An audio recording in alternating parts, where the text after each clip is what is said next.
Nangawil o namingwit nga pala kami sa isang lugar na kung saan ay maraming isdang tandain na dumadawit. Grabe guys, sobrang saya talaga ng pangangawil namin dito kasama itong mga kaibigan ko. Kaya tara guys, samahan nyo kami sa adventure namin ngayong araw. Sa WhatsApp, makarapadaan lang. So ngayong araw nga guys, ay mga angawil muna kami nitong mga kaibigan ko. Hindi nga pala guys namin magamit yung bangka naming sinimo na malaki kasi meron siya guys sakit ay papagamot pa natin. Shoutout nga pala sa mga followers namin dyan sa Samar, Capiz, Leyte at syempre dyan sa mga taga Manila. Shoutout din sa mga taga Bicol, Nueva Ecija at syempre sa lahat ng followers namin, shoutout sa inyong lahat. Dumaan nga pala kami dito sa palaisdaan para gumawa ng pangawil at eto nga pala guys yung mga simpleng pangawil lang natin, hindi na natin kailangan ng mga fishing rod dyan. Eto lang guys, sapat na. Isang maliit na nylon, maliit na kawil at tamang pabigat lang guys na pamato, okay na yan. Sa mga followers namin dyan na gusto magpa-shoutout, paki-comment lang dito sa baba kung mga taga saan kayo at tulungan nyo na rin sana guys kaming i-like at i-share tong video na to, malaking tulong yon. Yung isang like nyo guys sa video na to ay sobrang laking tulong na sa aming grupo. Mga hipong maliliit nga pala guys ang pamain natin dyan na kung tawagin dito sa lugar namin ay hipong talande.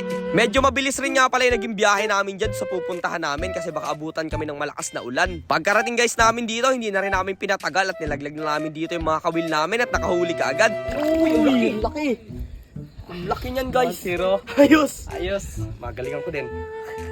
So bali nga guys, ang target namin ngayong araw ng mga isda, yung mga isdang tandain. At dito nga guys sila madalas naninirahan kaya dito kami pumesto sa part na to. Uy, dalawa.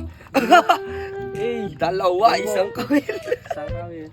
Sayang nga lang guys, walang dumadawi sa atin ng mga lapu-lapo dito sa part na to dahil medyo malabo. Tapos yung mga pamain guys namin ay hindi man sila mga buhay na hipon. Pag kasi guys buhay yung hipon, malaki ang posibilidad na mga lapu-lapo at mga talakitok guys yung dadawi doon at yung mga red snapper. Pero pag medyo mga patay at maliliit na hipon lang ay mga tandain lang doon. Pero kahit na ganun pa man guys ay okay na rin naman. Kahit anong blessing ay bigay sa atin ni Lord ngayong araw ay talagang pupudripin natin yan. Sobrang sarap talaga sa feeling at nakakatanggal ng stress pag nagpipishing ka. Kaya alam yan ng mga nagpipishing dyan palagi. Kung mapapansin nyo nga guys na medyo malabo dito yung tubig, sayang nga lang guys kung medyo malinaw yan, mas marami pa tayong huhulihin. Eto nga lang pala guys yung nahuli namin ngayong araw ng mga isdang tandain. Kahit papano guys ay okay rin naman at pwede rin namin ipang ulam dun sa palaisdaan pag dun kami matutulog. Kaya kahit medyo konti yung nahuli natin guys, maraming salamat pa rin Lord sa blessing na binigay mo sa amin. Sobrang saya naman naging experience namin dito. Kaya siguro dadagdagan na lang namin to ng mga ilang perasong lukan at mga suso at okay na rin to pang ulam namin mamaya. At sa part nga na to ay nadesisyonan na rin namin umuwi dahil medyo uulan na kailangan na rin namin makarating doon sa bahay kubo namin. Kaya maraming salamat sa mga supporters namin na palagi nanonood. I-like and share nyo sana tong video namin. Maraming salamat po.